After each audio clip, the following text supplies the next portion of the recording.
In a world totally screwed with chaos and corruption, a mysterious badass named Hwapyeong, the Invincible Man, shows up as the ultimate hope.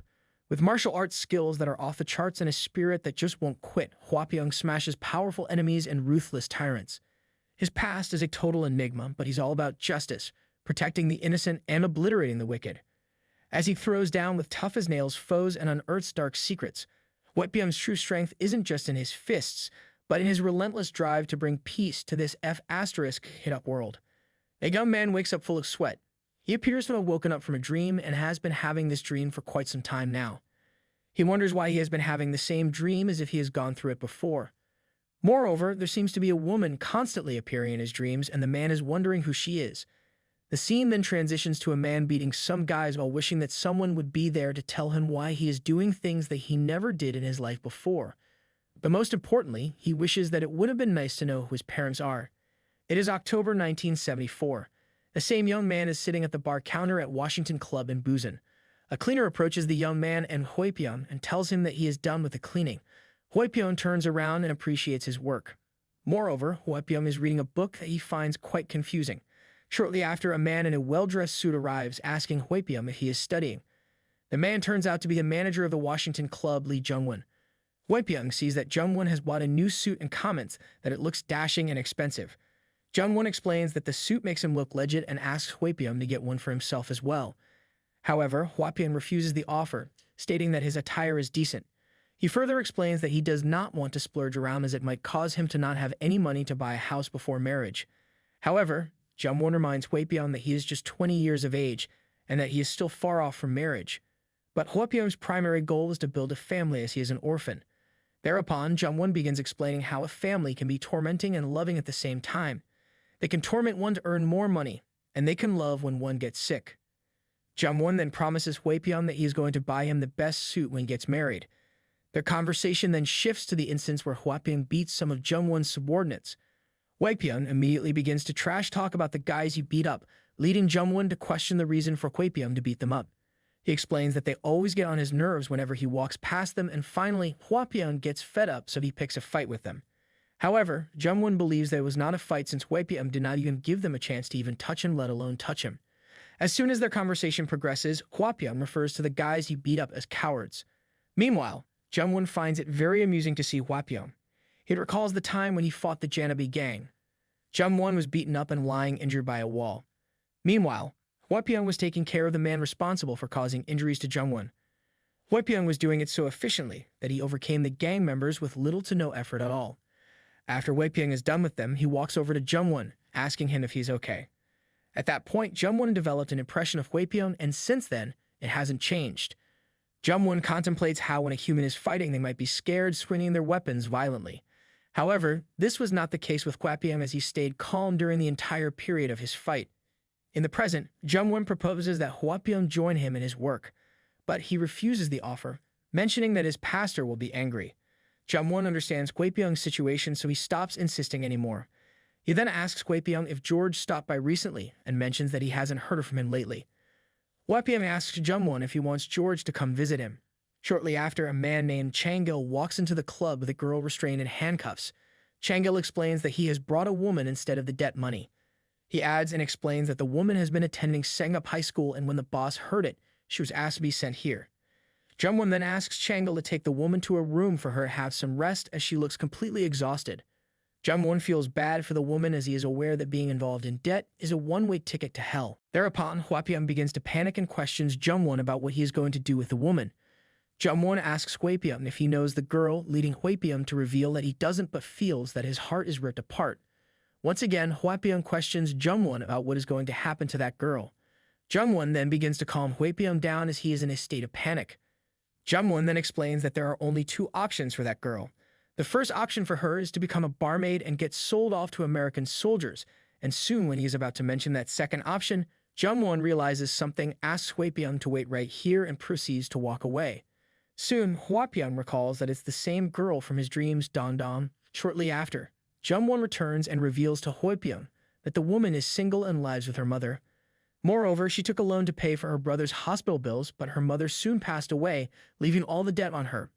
Jungwon then reveals that the woman owes a staggering 100,000 won. Just to take this into perspective, a normal low-income apartment is over 300,000 won. Thereupon, Hwapion volunteers to pay off the girl's debt with his $500. Jungwon comments that they should be enough to pay off the girl's debt and begins to think how $500 roughly sums up to around 200,000 won. Jungwon then devises a plan and tells Hwapion that he will have to tell the boss that the girl has known him since childhood and that he likes her very much. Jungwon assures Hwapion that he is always there to help him out and asks Hwapion to go and tell the woman about their plan. Shortly after, Hwapion makes his way to her, where he asks the woman her name but receives no response in return. Hwapion decides to break the silence and asks the woman if her name is Jungwon Dongdong but again receives no response from her. Hwapion wonders if the girl doesn't remember anything and finds it possible since something similar happened in her past life. Hwapion then hands over a drink to the woman and asks her to drink up and get a grip on herself. The woman then questions Hwapion what he is going to do with her, and with that, Hwapion certainly realizes that it's indeed Dongdong. He then begins to question his god why he reincarnated Dongdong in such a bad life once again. He wonders if she committed a lot of sins to end up like this. Hwapion offers a glass of water to the woman and asks her to come back to her senses. He then asks her name, leading her to respond and mention that her name is Lee Jonghyun. Hwapion then asks Jonghyun to listen to him carefully and warns her that if things go haywire, then none of them will be able to walk out of this alive. He then explains to her that they have known each other since childhood and that he likes her quite a lot. Further, Hwapion advises Jonghyun not to be surprised by whatever he says. However, it is getting difficult for Jonghyun to keep herself calm as so much is going on with her, prompting her to question Jonghyun as to why he is helping her out. With a smirk on his face, Hwapion grabs Jonghyun's hand, places it on his chest, asks her to feel the beating of his heart, and mentions that he feels like he's going crazy. Hwapion believes that the two definitely know each other and has no doubt that they have met each other in their past lives. Hwapion realizes that the reason why his heart is hammering so loudly and rapidly has to have a good enough reason for doing so. Moreover, he is aware that he looks like a wacko doing this, but he is already sold on the idea that it is destiny for Jonghyun to come into his life. However, Hwapion soon realizes that he is being too over the top and begins to wonder what's going on with him. In the fit of the moment, Jonghyun begins to cry, asking Hwapion what he is going to do with her. Thereupon, she sees a cross behind Hwapion, who asks her to put all her trust in Hwapion and follow him. When she comes back to her senses, she hears Hwapion telling her that he is going to protect her no matter what the cost is. Moreover, Hwapion asks Jonghyun to trust him and wait patiently for the events to unfold. Shortly after, the four, Jonghyun, Jungwon, Hwapion, and the boss are engaged in a meeting regarding the concern of setting Jonghyun free. Jungwon begins to explain the many benefits that Hwapion is bringing to the Washington Club and mentions the importance of having him around to act as a translator to the Yankees. Jungwon tells his boss that if he helps Hwapion this time, he will end up being a great asset for him. Acting as Hwapion's advocate, Jungwon explains that Hwapion won't stay at a place where his lover will be sold off to the Yankees. Meanwhile, the boss is taken aback by Jonghyun's beauty. He realizes that she is looking quite pale as of now, but believes that with a little bit of makeup and after eating something, she will come out as someone gorgeous. The boss then recalls that Jonghyun used to go to school and thinks that it is a good idea for him to keep her as a secretary during the day and as a pillow at night. Immediately, Hwapion falls to his knees, begging the boss that he will work hard and repay the favor for the rest of his life. Seeing this, the boss notices that the boy who saved Jungwon has all grown up now. However, he is not willing to let Hwapion keep Jonghyun all for himself as he is admiring her glance, but he also realizes that if he rejects Hwapion, it will mean that he will stay in a tough spot.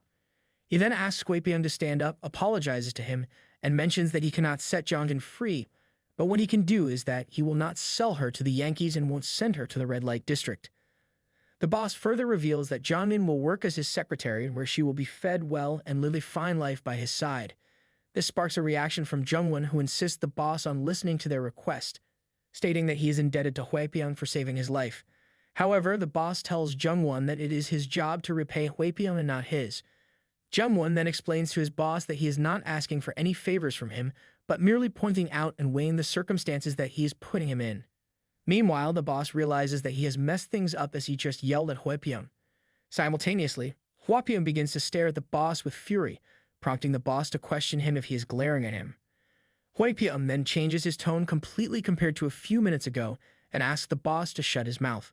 The boss is in complete and utter disbelief and asks Hwapion to say one more time what he just said, rendering him to question the boss if his ear holes are closed and ask him if he cannot understand simple human language. Jungwon immediately tries to calm Hwaypyeong down, asking him to apologize to the boss, mentioning that he is making things worse. Hwaypyeong then tells Jungwon that he has chosen the wrong person to serve and reveals that he has been serving the boss for the last 8 years and is aware of what type of a person he is. Hwaypyeong then proceeds to hold Jungwon down by his shoulder and tells him that this is the only way to deal with this situation. He reminds Jungwon that he saved his life and asks him to not resent if he breaks one of his shoulders, but also assures him that he is going to disinfect it later using vodka. Hwaypyeong then proceeds to stick a nail on Jungwon's right shoulder, paralyzing him in the process, and mentions to him that he won't be able to stand up until he takes the nail out of his shoulder. Although Hwaypyeong can easily knock Jungwon unconscious if he wants to, he actually wants him to see the events unfold that are going to occur. Hwaypyeong then reveals to Jungwon that when the boss apologized for not wanting to fulfill their request, he had already decided to kill Hwaypyeong. Hwaypyeong continues by telling Jungwon that he has always watched afar, which is why he knows better than him. Hwaypyeong then questions the boss if he is right in his suspicions, and he confirms it by telling Hwaypyeong that he is pretty sharp. The boss then begins to remind Hwaypyeong that he is just a kid and that he hasn't seen the world like he has. The boss believes that Hwaypyeong still doesn't have much experience to be involved in such situations and asks him to think about who he really is. He tells Hwaypyeong that he doesn't even have an identity to begin with and just knows how to act cheeky. The boss also believes that Hwaypyeong has no clue how to survive and mentions that he just learned how to use his fists and start acting out of his line. The boss then proceeds to pull up a knife from his back and tells Hwaypyeong that he is nothing more than a brat. Meanwhile, Hwaypyeong tells the boss that he got worried for a bit after seeing that he was staying relaxed, making Hwaypyeong believe that he might have gotten his hands on a gun from the Yankees. But Hwaypyeong is now relieved that the boss does not have a lethal weapon. The boss grows agitated by Hwaypyeong's constant bad behavior. At the same time, Hwaypyeong continues to joke around, asking the boss how he has managed to sit with a knife under him for this long. This adds fuel to the already burning fire, and the boss begins to charge at Hwaypyeong, calling him a scoundrel. However, Hwaypyeong does not even give him time to react and attacks him with nails, in the process piercing through his ear. With blood on his hands, the boss finally realizes that Hwaypyeong is not someone ordinary, and that he surely packs something that is not outright visible. He realizes that he has walked himself into the lion's den, but it is already too late for him to back off now. Hwaypyeong then tells the boss that he shouldn't have rejected him in the first place, and asks him to think carefully next time given that he gets out of this alive. He then questions the boss as to how he wants to be taken care of, leading him to wonder what type of guy Hwaypyeong is, as he is so fearless in front of someone who is feared by many. Moreover, he begins to wonder the reason why Hwaypyeong is working as a waiter after having all that prowess. Hwaypyeong then walks past the boss, telling him that if they were 4 floors high, then he would have simply thrown him out of the window, making it look like a suicide. However, this comes off as unfortunate that they are only on the 2nd floor, and Hwaypyeong is afraid that it's not going to do the boss much damage. He then once again questions the boss about how he wants to die and proposes to strangle him with a belt or hang him from a doorknob. Hwaypyeong is sure that these reasons are enough to make it seem like a suicide.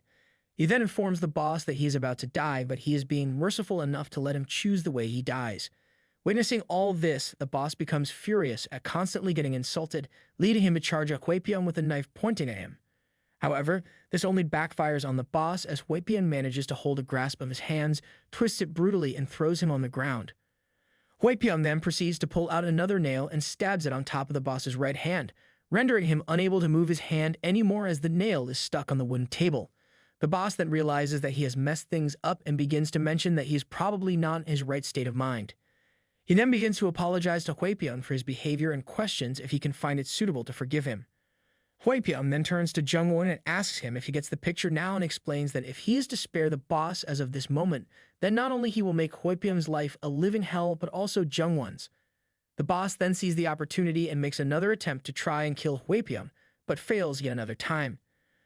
But this time, Hwaypyeong rudely dislocates his shoulders with a knee attack, leaving him severely injured.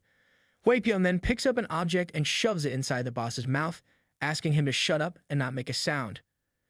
Hwaypyeong then explains to the boss that the reason why he is putting up so much with him is because if he is to leave, then he is sure that the boss will send his incompetent behind him to deal with Hwaypyeong, and this will only take Hwaypyeong's precious time, which he can easily spend in some other important things. He then asks the boss to give him some ideas regarding what he should do next, and tells him that he is utterly done for. Moreover, Hwaypyeong has made sure that the boss's shoulder will never heal no matter how many treatments he gets. Waipium also reminds the boss that the people from the Janabi gang and a Hollywood gang will be on their way and asks him if he thinks he can stay alive if Waipium is to spare his life at this moment.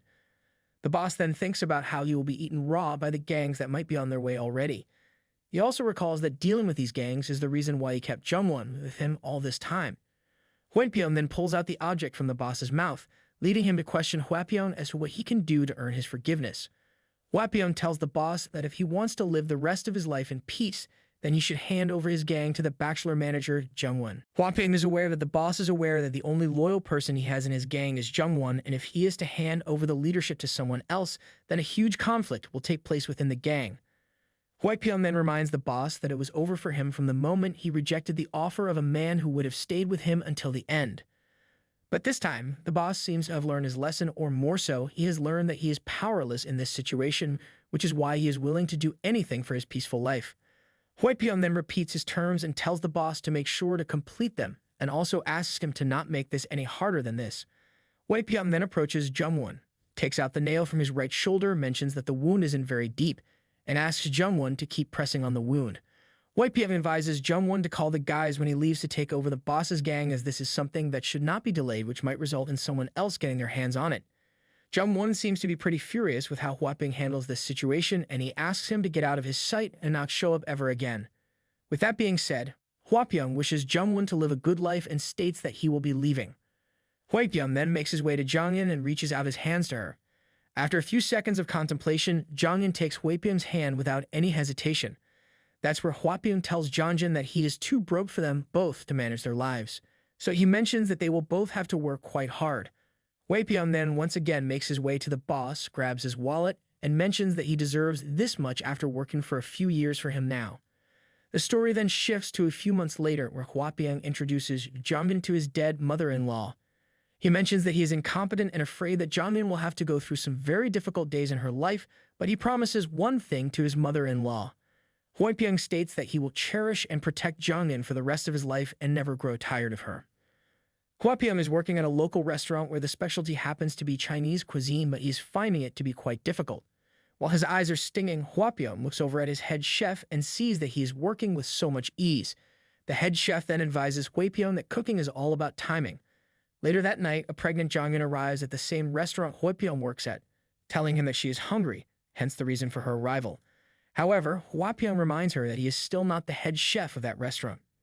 In response, Jonghyun tells him that she will eat anything that's made by him as well as their kid. Shortly after, Hwapion brings her the food, and upon her taking the first bite, he questions how the food is, leading Jonghyun to tell him that he can become head chef in no time. Lost in the moment, Hwapion tells himself that he is going to feed Jonghyun for the rest of her life. The scene then transitions to 26 years later, where Hwapion's daughter, Choyeon, appears to be eating in the same place where Jonghyun was once sitting. Moreover, the restaurant has changed quite a lot, and Hwapion has grown older now.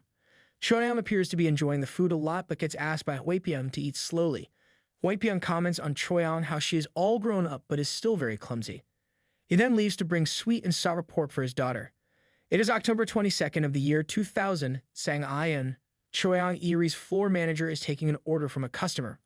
Hwapion looks over at Ayan and sees that she is doing pretty well, as it turns out that he had to make a part-time position for her. Moreover, he looks over at Oh Hyunmin, Choyeon Eri's kitchen assistant, who is a very shy guy, and he appears to be gazing over at Ayan. It is believed that he takes a liking to her, but he is too scared to confess it. Hwapion finds this behavior to be foolish and believes that there is no way Ayan would know that he likes her if he does not decide to approach her in the first place. But he decides to let it be, thinking that they will be together if they are meant to be. Looking at these kids, Hwapion cannot help but think of Jonghyun. He then asks Ayan to play some music and begins to prepare some food while thinking of Jonghyun. Hearing the lyrics of the song adds to the moment, and Hwapion grows emotional. After finishing the dish, he walks outside the restaurant to get some fresh air. Thereupon, Hwapion begins to wonder that the world is changing quite fast and ponders if it is time for him to retire, but rebukes this thought after realizing that he is still at the age of working. A man who appears to be familiar with Hwapion walks there, calling him Mr. Warabashi. To explain better, Warabashi means disposable wooden chopsticks in Japanese. The man asks Hwapion what he is doing there, leading Hwapion to question him about when he is going to start dressing as per his age. However, the man believes there is nothing wrong with his outfit and explains that he is doing it to look young to get married. Wei Pyong spreads water all over his dreams, telling him that all the girls will run away after seeing him in that outfit, and reminds him that warabashi in Japanese means chopsticks. As it turns out, the man had been using this word since his childhood and had no idea what he meant. This leads Wei Pyong to teach him even further, mentioning that all the words ending with she are mostly Japanese. In response, the man tells Wei Pyong that he is so smart in a joking way and begins to make fun of his linguistic ability and even reminds him that he is a Chinese expert. Wei Pyong accepts the compliment but advises him once again not to call them warabashi. Moreover, he tells the man that he could have just called him chef as it sounds cooler, but the man reminds Wei Pyong why he actually calls him warabashi. This sparks a reaction from Wei Pyong as he begins to walk back inside the restaurant, asking him to stop spouting nonsense and telling him to get inside if he is there for a meal. I.M. receives the man a chusi.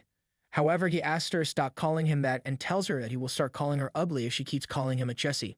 He then asks to be served fried rice, black bean sauce for service, and spicy seafood soup with lots of meat.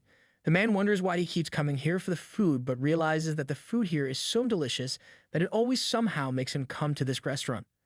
Moreover, the rice has already begun to storm up a flavor in his mouth, and he is aware of the fact that greasy rice is not beneficial for his health, but somehow he cannot keep his hands away from eating them. Thereupon, Jessie hears Ion dealing with a couple of problematic guys. One of the guys tells her that if she keeps up her act, then their appa is going to get mad. He further asks Ion to come play with them and assures them that it will be fun. The other guy tells Ion that he will take her to a good place that night. The second guy continues by telling Ion to come with them that night and develop closeness with the waiters as it would make her look good in front of her friends. Moreover, they are even advising her to stop working at this restaurant and join them in their line of work to make good money. However, Ion tells them that she is not interested in their offer. However, the insisting behavior of the two continues as they tell Ion that she has a nice face and that it will make her at least 100 times more than she is making as of now. They begin to show her the bigger picture, explaining that she can even have a chance at becoming a celebrity. Meanwhile, Jessie realizes that these two guys are the room salon touts. Simultaneously, one of the guys begins to act more approaching and tells Ion that she can go to the nightclub every other day if they come to work for her. He then begins to grab Ion's hand to check her palm if she is fated for having a lot of money, but Ion can be seen resisting as he is about to touch her. Seeing things getting out of hand, Jessie decides to act and gets up to deal with the guys. However, when a sudden realization hits, he sits back down, realizing that he worries for nothing as this restaurant is run by Wei Pyong. Thereupon, two chopsticks come flying toward one of the guys, missing him by an inch. This scene gives us a pretty good explanation of why Jessie calls Wei Pyong Mr. Warabashi. Wei Pyong gazes over the other guy and throws a couple of chopsticks toward them. Meanwhile, the entire store is terrified of the fearsome behavior of Wei Pyong. As he slowly begins to walk up to them, an aura can be felt all across the store. He then soon tells the two that it is enough. After approaching the two, Wei Pyong asks them if the food is not to their liking, but he receives no response as the two keep standing there, scared for their lives. Wei Pyong then tells the two that they must give him an answer if they want their fingers to stay intact and warns them that the chopsticks might hit somewhere else as well and has no guarantee that they will miss them every time. This much terror was enough for the two to begin speaking as the two mentioned that there was no problem with the food and that the food was very delicious. Wei Pyong confirms if they mean what they are saying and receives a positive response. He then continued by asking them to pay for the meal since they liked it very much. One of the guys then proceeds to take money out from his coat, but in the process ends up throwing his card out of his pocket. Wei Pyong quickly picks up the card and sees that it belongs to Umma, an organization owned by none other than Lee Jungwon. Wei Pyong then asks Ion if she can help him find a similar name card from his name card holder and tells her that it is in the back. Without wasting any time, Ion quickly gets to the job. Meanwhile, Wei Pyong thinks that he needs to get rid of these two eyesores.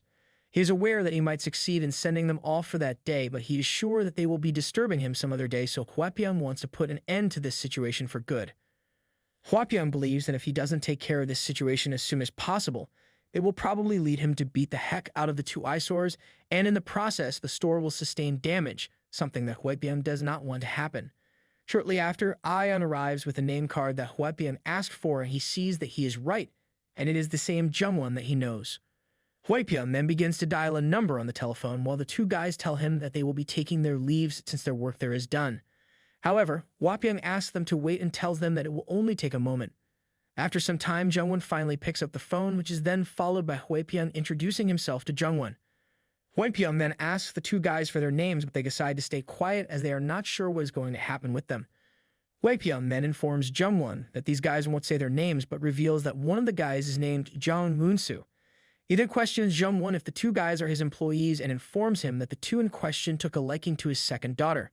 This type of behavior cannot be excused by Hwapyeong, and he wants this situation to come to a conclusion where he will not have to break the bones of the two. Hwapyeong then expresses his disappointment in Jung-won as he is now sure that he is still handling the side of business where beautiful women work to pay their bills and rent by selling their bodies. However, Jung-won denies that he is working in that department, leading Hwapyeong to switch back the conversation to the two guys and telling Jung-won that he does not want to see them near his store ever again. He continues by warning that he will get mad if such a thing is to happen again. He follows this up by asking Jung-won if he is aware of what happens when he gets mad, and it appears that Jung-won seems to have a pretty good idea. Their conversation comes to an end when Hwapyeong asks Jung-won to stop by his store someday, as it has been so long since the two talked with each other. Jung-won then asks Hwapyeong to tell something to his guys, and with that, the conversation concludes. Hwapyeong then conveys Jung-won's message to the two guys, asking them to head back to him immediately. The two then leave the place as if there is no tomorrow, but that might be because the two were worried for their lives.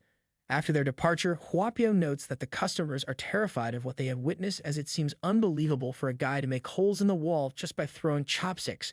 To make their suspicion go away, Hwapyeong tells the customers that the wall is made from clay, which is anything that's thrown there gets stuck.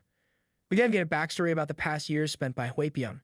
Back when he lived in Kangho in the Shaolin Temple in faraway China, he was asked to put boots on the ground and sports shoes on a lean field. People kept coming and going there, but it was getting for Hwapyeong to find someone from whom he could learn. He then ended up locking himself in the kitchen and drenched the chopstick with his tears.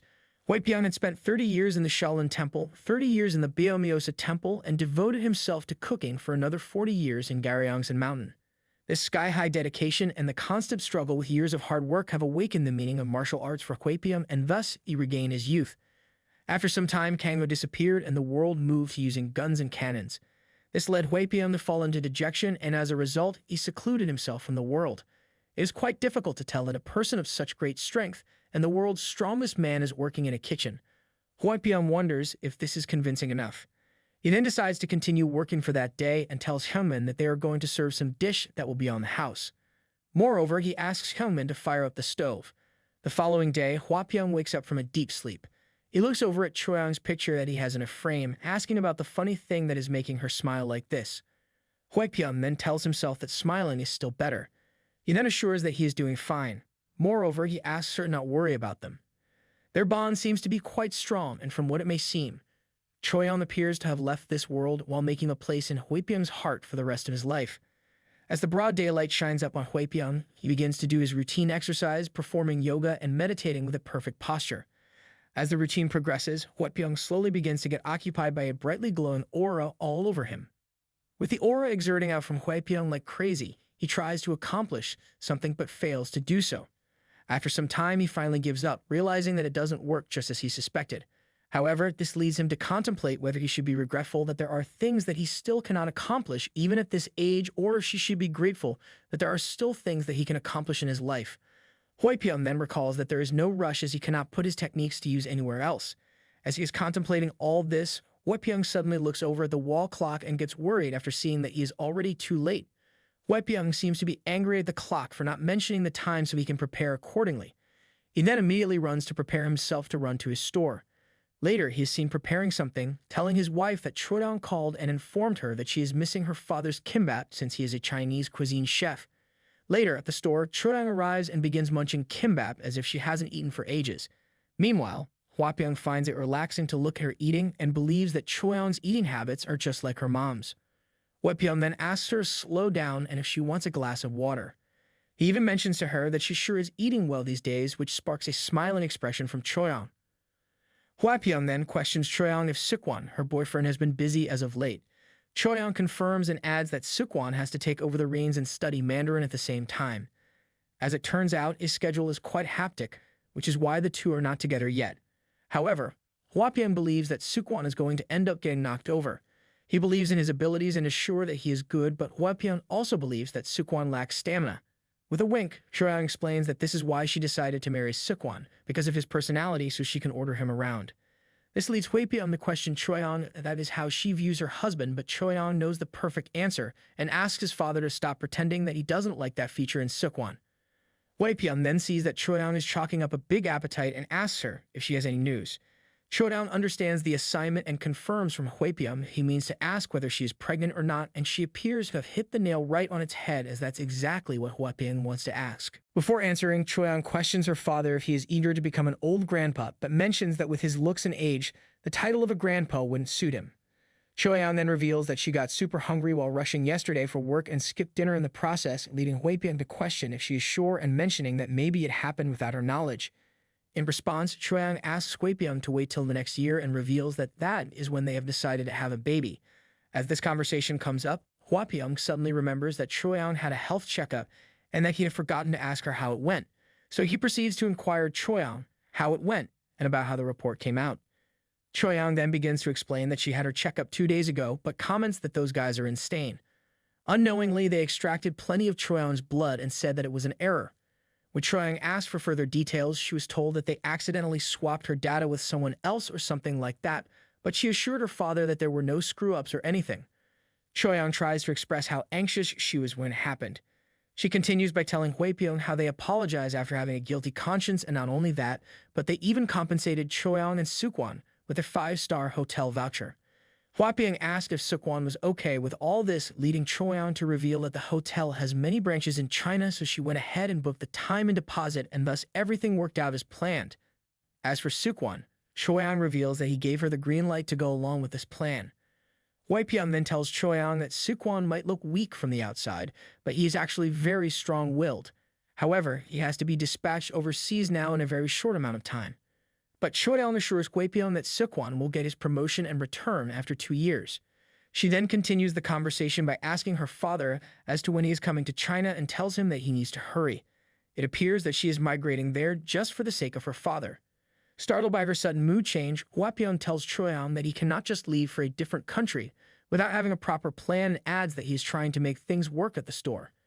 For that, Huepium needs to train Hyunmin a bit more, so much so that he will be able to become a qualified head chef.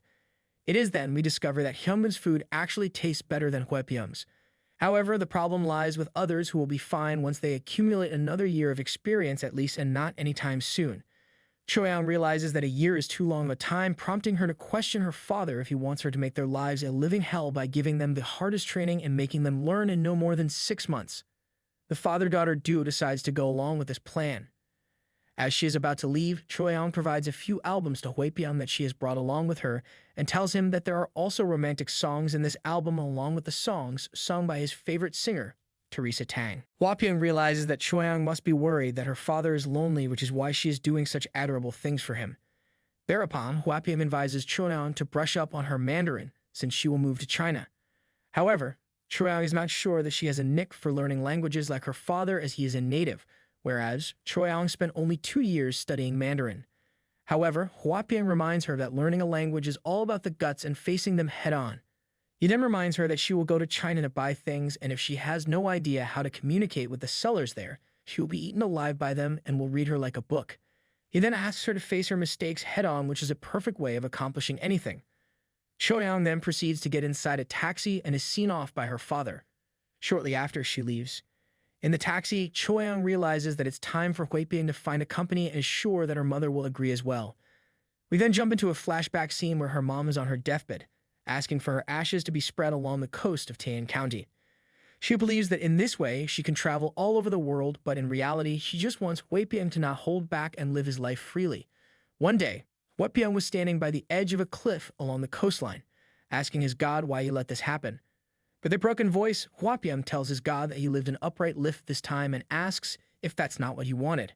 Chodown then stops her father and consoles him for the loss of his wife, but he decides to remain strong. In the present, Chodown realizes that in that moment she was not helping her father with anything, but rather holding him back from grieving for his loss. Moreover, Chodown blames herself for how her father turned out to be and believes that she is a failed daughter. Hyunmin and Co. have arrived at the Hope Orphanage. Huepium considers it to be his treasure, and they seem to have brought a lot of food for the orphans that are living there. Later, in the kitchen, Hyunmin begins to knead the dough while the kids gather around and look at his mastery. Seeing Hyunmin being so skillful, one of the kids mentions how he wants to become a chef like Hyunmin. However, Hyunmin reveals to him that it is not so easy to become a chef and explains that they will have to chop ingredients for a few years like Dongsu, an apprentice of Hyunmin. Meanwhile, Huepium sees this and thinks about how he wants the orphans to choose a different profession, but he is also aware that they will have to start earning pennies when they become adults, and if Choyang Eatery can become their source of income, then Hwapyeong has no problems with it, as he is willing to help the orphans out whenever he can get a chance. After a while, I.M. begins serving food to the orphan kids and asks them to eat the veggies as well. With a happy and satisfied look on his face, Hwapyeong sees the young orphans being so excited while having their meals. Shortly after, Han Yong-woo, the president of the Hope Orphanage, arrives and tells Hwapyeong that it is nice for him to see him around. Hwapyeong tells Yong-woo that he is being too courteous and reveals that by next month it will have accumulated enough funds for them to build a bathhouse and proposes that they build it to knee length so that the kids will be able to wash themselves comfortably. Yong-woo realizes that Hwapyeong is determined to construct the bathhouse because of Soeun. However, Hwapyeong has no idea why Soeun specifically caught his attention. Seeing her background, it can be easily said that every orphan has a very painful upbringing. Among these orphans, many kids were abused, but they seem to be doing well now, thanks to the courtesy of Hwapyeong and his store along with Yong-woo and the Hope Orphanage. He assures Hwapyeong that Soeun will soon begin to speak again properly and will also mingle and play with others, and asks Hwapyeong to stop being worried about her. Furthermore, he advises him to raise Soeun on his own if it bothers him this much, but Hwapyeong refuses, stating that he is not confident in raising someone without the support of his wife. He sees that Kyungmin can hold things pretty well now and believes that if Dongsu can follow in his footsteps, then he can calmly retire and deal with such things. Yong-woo hopes that things work out accordingly because many people are eyeing this piece of land along with many children who are willing to drop out. So Yong-woo has decided to move to a rural village. Hwapyeong comments that they must hurry if that is the case, as a powerless man with treasure can be poisoned and the kids will be infected once the flies start investing. Yong-woo then reveals that he has already started looking for a decent buyer and that he will begin to negotiate for them to stay there until they can find a good place for themselves. Hwapyeong believes that this is good thinking and asks him to contact him immediately if there are any instances of flies lingering around. Yong-woo is aware that Hwapyeong is not one to bluff and assures him that he will inform him whenever danger lingers, but also mentions that it is highly unlikely that something like that would happen. Hwapyeong then asks Yong-woo if there are kids who want to drop out of school and reminds him that living in an orphanage is reason enough for them to get bullied. But it is not their fault, as the elders are the ones who treat them differently and bully little kids just because they are powerless. Hwapyeong then asks Yong-woo to keep an eye on the kids and asks him to send those kids to him who wish to join his line of work. Yong-woo takes this as good news, as he can be less worried about the kids now. Meanwhile, Hwapyeong thinks about how he has to prepare Kyungmin as soon as possible, while keeping Hope Orphanage as the first and foremost priority. It is October 30th, 2000. A man in a black suit is standing by the window with a letter in his hands. The letter is an invitation from Gwaimok for the man to visit his new land. However, he proceeds to burn the letter after lighting it in flames. The scene then shifts to August 11th, 2000. Like always, Hwapyeong is working diligently at his store. He then receives a phone call from his daughter, Choyang. Hwapyeong asks her about the progress of her preparation and discovers that she will be leaving for China the next day. Hwapyeong suggests that they talk the next time that they meet before her departure, but finds out that Choyang is already coming to his store to meet with him. It is November 9th now, and Hwapyeong is watching Choyang devouring the black bean noodles that he made for her after such a long time. Hwapyeong tells her that he will come to China to make these noodles for her, seeing that she likes them very much. He then begins thinking about how this is the first time he is sending Choyang off far away, but is aware of the fact that she didn't study abroad because of him. Later, in the afternoon, the three, Hwapyeong, Choyang, and Seokwon, arrive at the airport. Choyang and Seokwon then begin to leave as their plane is about to depart. Choyang bids her father farewell while he asks her to watch out for the food that she eats and asks her to always be careful. Choyang then asks her father to join them if he is so worried about her, leading him to explain that she will come there very soon. Hwapyeong then once again thinks about how he had to prepare Hyungmin to take over the shop and realizes that he will have to do it one way or the other. Moreover, he realizes that he is not sending Choyang off to a war or something, but is constantly having an unsettling feeling where he cannot keep himself away from worrying about her. On the same day, Choyang and Seokwon arrive at their hotel and check in. They then make their way to their room where Choyang begins to speak Chinese, leading Seokwon to suggest that they practice something else. Choyang questions him what he is trying to imply that they should be doing, and the atmosphere gets intimate in no time. The two then exchange "I love you" and begin to lean for a kiss when suddenly the lights flicker, causing them to be distracted. Seokwon comments that they will raise the issue to the reception the very next day.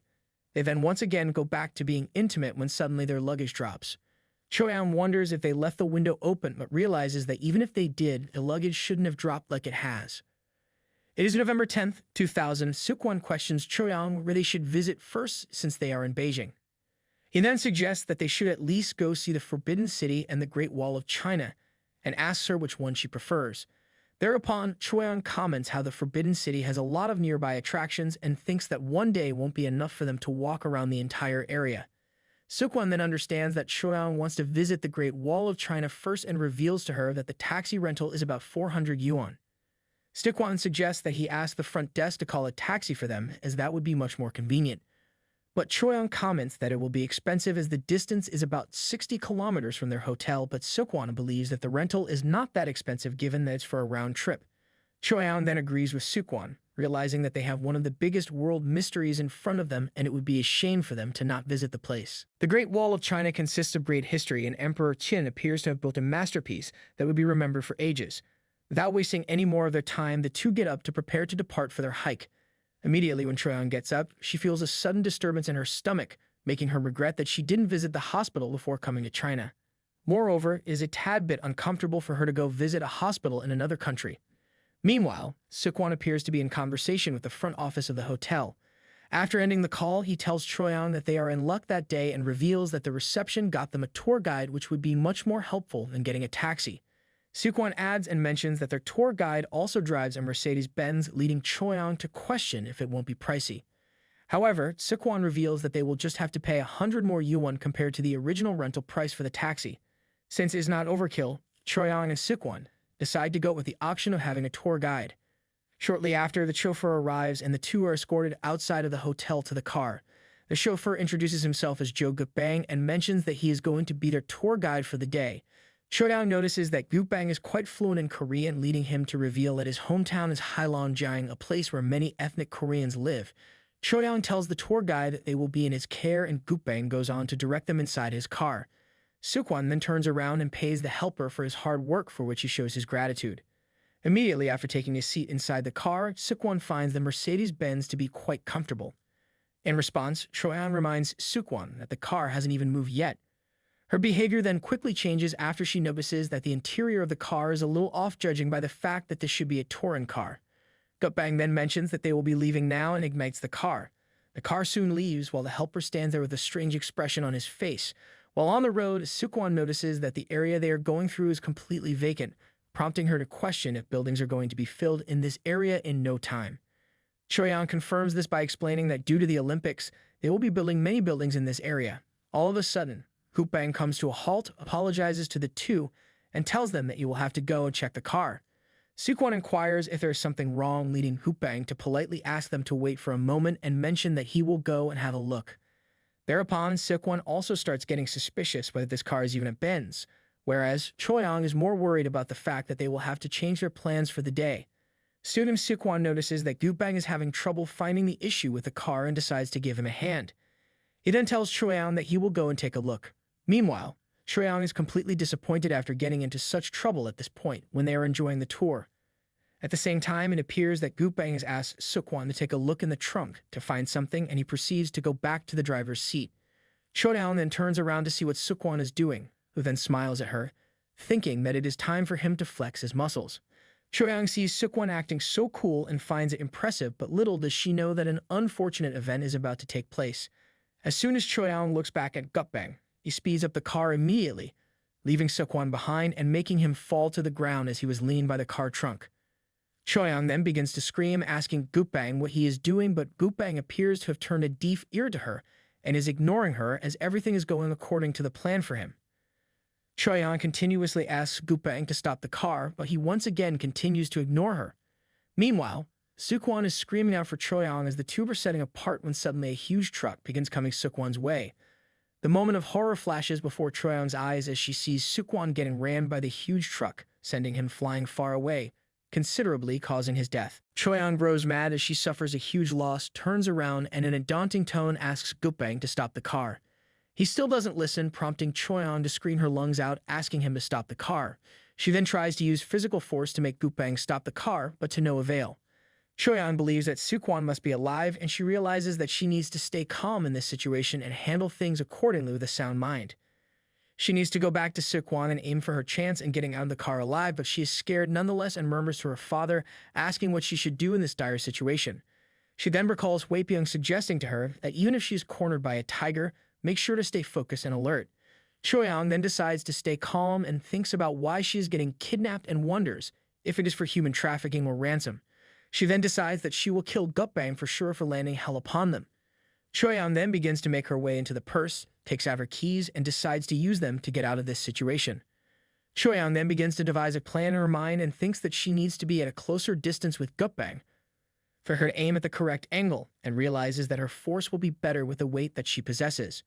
Choyang tries to calm herself down and asks herself to not be scared and is determined to heed her father's advice to get to safety. On the same day in Seoul, Hwapyeong tells another worker that he will go and get some fresh air, and the worker mentions that he will clean the things. Hwapyeong then makes his way out of the store while stretching himself. Outside, he sees a Christian preacher asking people to turn to Jesus or burn in hell, and asking them to trust their father for their houses to receive salvation. The notion of turning to Jesus or getting burned in hell is found a bit disturbing by Hwapyeong, who believes that the love and forgiveness of God has become quite narrow-minded. Hwapyeong recalls what he heard, that God turned away from his children, which means that he abandoned the God's child. Hwapyeong believes that if this is true, then the preacher's God is not someone to be trusted and followed. Suddenly, another worker approaches Hwapyeong from inside, commenting that the preacher is very passionate, however, his loudness is getting annoying. Hwapyeong believes that the preacher is very unconvincing, so much so that even an erudite like him is not convinced enough to believe his words. He believes that an educated individual would never fall for such words, but believes that his wife might fall for it. This leads to the worker asking Hwapyeong if his wife believes in God. Hwapyeong reveals that his wife believed in the God, Buddha, and everyone that preaches good beliefs. However, to describe it better, Hwapyeong explains that his wife believes in the sky, or perhaps the deities that are in the sky. Taking himself as an example, Hwapyeong mentions his many names and occupations and believes that depending on perspective, the name might differ. With this logic, Hwapyeong is fully convinced that a god would have different names across numerous countries and cultures, and the worker totally agrees with this idea. Hwapyeong then decides to head back inside the store. Suddenly, he begins to feel dizzy, leading the worker to inquire to Hwapyeong if he is feeling unwell. Hwapyeong denies and wonders why he has suddenly started getting indigestion, which is nearly impossible to happen. Hwapyeong recalls that his stomach is strong enough to digest even steel due to the 5 streams to sea technique. What's more is that rather than from the stomach, the feeling Hwapyeong is getting is coming from the heart. He then quickly looks up to the sky, presumably asking his god if something bad happened. He then tells his god that he has been leading an honest life and believes that he deserves better. Furthermore, Hwapyeong is willing to be thrown off to the depths of hell and still not resent his god and wants to be left alone to live his life peacefully. Hwapyeong requests not to be bothered anymore and reminds his god that many people went rogue in his name and asks for him to pay attention to those astray people. Meanwhile, Gutbang arrives with Choyang to a deserted place in the middle of nowhere with trees scattered vastly around the area. Gutbang looks at Choyang from the rearview mirror and sees that she is sitting with her head down. He wonders if this is what fruition at the end of hard work means. Gutbang recalls how it was very difficult for him to carry out this work because of her husband, Sukwan, as he won't leave her side. He then begins to wonder what will happen if he is dead, but finds it relieving that nothing will happen since he did not kill him. Moreover, Hwapyeong wants to finish this as soon as possible and is excited to receive his share of a total of 100,000 yuan. Now that he thinks about it, he realizes that Choyang is a bit expensive and wonders if he can embrace this expensive woman. Gutbang also realizes that the head won't allow him to do anything with Choyang, so he proceeds to inform the guys inside the warehouse to open the door. He then proceeds to drive inside the warehouse, where a total of 4 men are already waiting to take Choyang to their boss. Gutbang tells the men that he has finished his part of the job, for which they thank and appreciate him for his hard work. He then asks the men to make sure to carry out this job properly and suggests that they go out for drinks after the job is done. Gutbang then asks Ah Bong, the helper from earlier in the hotel, to bring Choyang in as she is a valuable person. Ah Bong comments that he received a tip that day, so he is willing to give his best.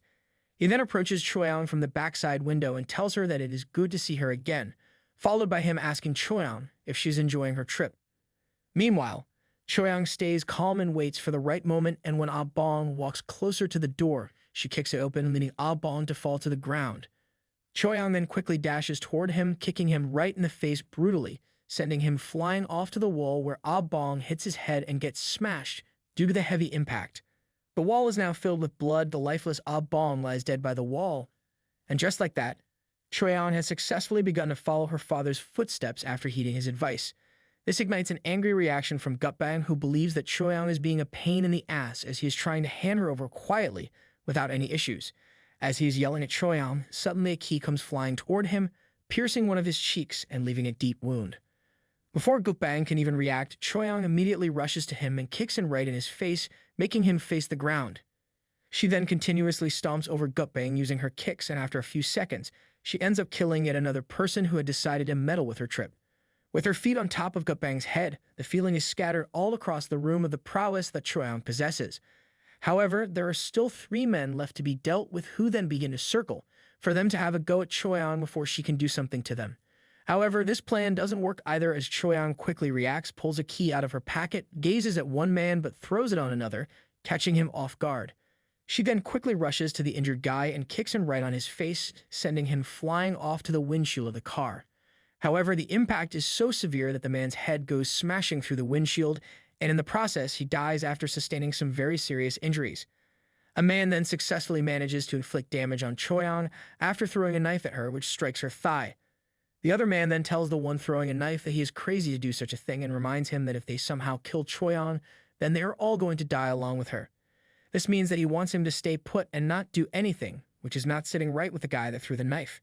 Meanwhile, Choyeon is wondering what the guys meant when they say that they are going to die if she is to die as well. The goons decide to catch Choyeon first, and then they will see what to do with her. They realize that she won't be able to fight as before, as they have managed to hurt her. To get out of this situation, Choyeon quickly devises a plan, takes out the remaining keys from her pocket, and throws them at the 2 goons, causing a distraction. As soon as the 2 recover from this, they threaten Choyeon that they are going to make her pay for what she has done. However, Choyeon appears not to be seen anywhere as the 2 grow weary of their surroundings. Suddenly, they hear the rumbling of an engine, and as soon as they turn around, it is already too late for them to stop Choyeon, as she has taken the car. Choyeon moves the car outside of the warehouse and accelerates off, while the 2 goons attempt to chase her, but only in vain. They realize that they have messed up, but they cannot really do anything about this situation. Choyeon appears to have decided to go to Sukwon. Moreover, she realizes that the route is straight, and she appears to have remembered the few turns that they took when she was being brought here by Gutbang. All of a sudden, Choyeon notices a police patrol giving her signs to stop. Choyeon immediately begins to wonder if it is okay for her to stop right now, as she just killed a few people. However, she considers that as self-defense and thinks that she will be fine as long as she stays calm and not panic. She also realizes that she needs to contact her father if she wants to find Sukwon unharmed. The 2 police officers then begin to walk toward Choyeon, who has just stopped the car. Choyeon gets out of her car and immediately falls to her knees, asking for help in Mandarin. However, her Mandarin is quite broken and hard to understand. She reveals that she has lost too much blood when suddenly the lady officer rushes to Choyeon after seeing that she is in a very critical condition. With tears in her eyes, Choyeon requests the police lady to allow her to make a phone call and asks for her phone to do so. After seeing no plausible response from the police, Choyeon realizes that she should have learned Mandarin when she had the chance and wonders if she should start speaking in English in the hopes that they might understand her. With gestures and while speaking in English, Choyeon once again asks the police lady to give her a phone, mentioning that her life depends on it. She also reveals that she has been kidnapped. Finally, after too much effort, Choyeon manages to convince the police lady to help her out, who in return asks Choyeon to stay calm. She then hands over her phone to Choyeon, who begins to dial Webtoon's number. Thereupon, an unfortunate event takes place and Choyeon gets hit on the head from behind by the police lady. This revelation turns out to be nothing surprising, as it was quite obvious how they were acting, but it seems that Choyeon was not able to read the atmosphere and she was in a state of panic. The police lady then begins swearing at the men they hired to take care of Choyeon, as they could not do their jobs properly. There were 5 men and none of them were able to handle Choyeon. Moreover, the police lady also appears to be frustrated by the fact that her Mercedes-Benz got scratched. She then asks her subordinate to cuff Choyeon at the back, as it is not sure when Choyeon might take another unexpected weapon out of nowhere. The police lady then contacts the 2 men and asks them to come and take the girl, while asking them to brace themselves since they managed to let Choyeon escape even after being bigger in terms of strength and numbers.